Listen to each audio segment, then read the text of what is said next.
We'll close agenda item 8, move to agenda item 9, which is consideration of adoption of bill number 470 CBD monument signs to amend municipal code sections 1-10-8 design standards and 9-10-8C sign regulations for the CR3 district. Mr. Seacrest, is this one yours? It is. Thank you, Mayor. Mayor, members of the council, before I give the overview on this request, I do want to point out that at the beginning of the meeting, I handed out a revised ordinance.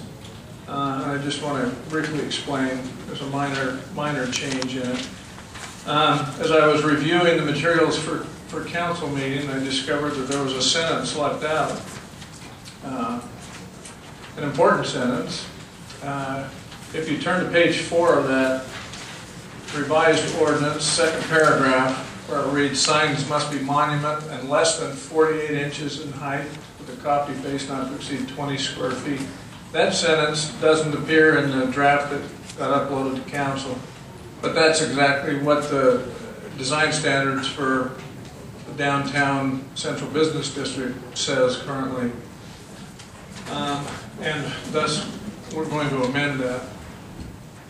Let me give you the simplified version, I guess, of what Maverick Inc. is asking for here and why. I understand the staff memos might be a little confusing. Basically, Maverick has wanted to have a new and improved monument sign out in front of their facility for some time. They want it taller, they want larger in terms of more copy area on the sign, and they want that monument to be backlit. In other words, it'll be an internally illuminated box or cabinet sign. The city's regulations have prevented all three of those things for some time. Chapter 10, the sign chapter in the Mesquite Municipal Code, the section that deals with the CR3 zone of the Central Business District, actually allows a 10-foot high monument and up to 60 square feet of copy area. They want a 10-foot high monument and only 50 square feet. So what's the problem? Well, the problem is that we also have design standards that were adopted by the city or the Central Business District at the time the redevelopment district was created. And those design standards limit the height of a monument in the CBD to 4 feet. And they limit the copy area, or the area of the sign, to 20 square feet. That's the section that I just pointed out to you on this revised ordinance that needs to be changed. So that's the first part of it, dealing with the height and the size. If we eliminate that section of the design standards in the redevelopment district, then we just go back to the sign section in the Mesquite Municipal Code, and it would allow the size they're asking for. They want this monument to be backlit. In other words, it's an illuminated sign box or sign cabinet. So you'll have like a Lexan front with fluorescent tubes on the inside that illuminate the signage. Again, the design standards that were adopted with the redevelopment district have for years prohibited any kind of backlighting with signs in the CBD. We changed that last August when we looked at doing community event signs. We made some changes that would allow individual letters to be backlit or internally illuminated letters and symbols, but you still couldn't have the internally illuminated box or cabinet signs. So they made this request. We took it to the Architectural Review Committee. We discussed the idea of these box or cabinet signs. I think the Architectural Review Committee was really together in the idea that they just didn't want them on buildings. They don't care if they're on monument signs, but they're hard to design on a building and make it look like it belongs.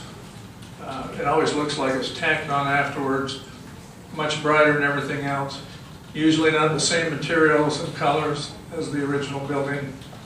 And so they made a recommendation and said, we think it's a good idea on these monument signs. We just still don't want them on the front of buildings as wall signs or flat signs.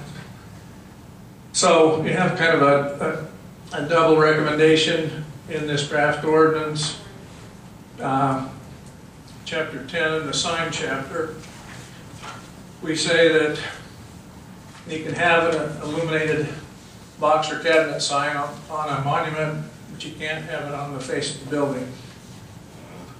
And well, one more thing Maverick was asking for, there's a separation requirement between monument signs right now, 250 feet. They wanted an exception to that that says unless there's a street in between the signs, or the city council grants a conditional use permit to have them closer. And we thought that was a reasonable idea, and so we recommended including that language.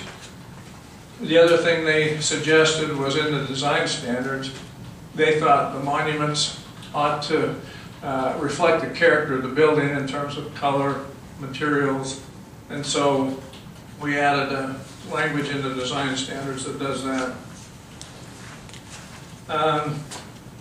The owner of Maverick couldn't be here tonight. He did inform me that he was going to have someone from Young Electric Sign Company be here. But they're on board with the changes. They're the ones who requested it. They think the few modifications we made are, make the code better, so I think they're in general agreement.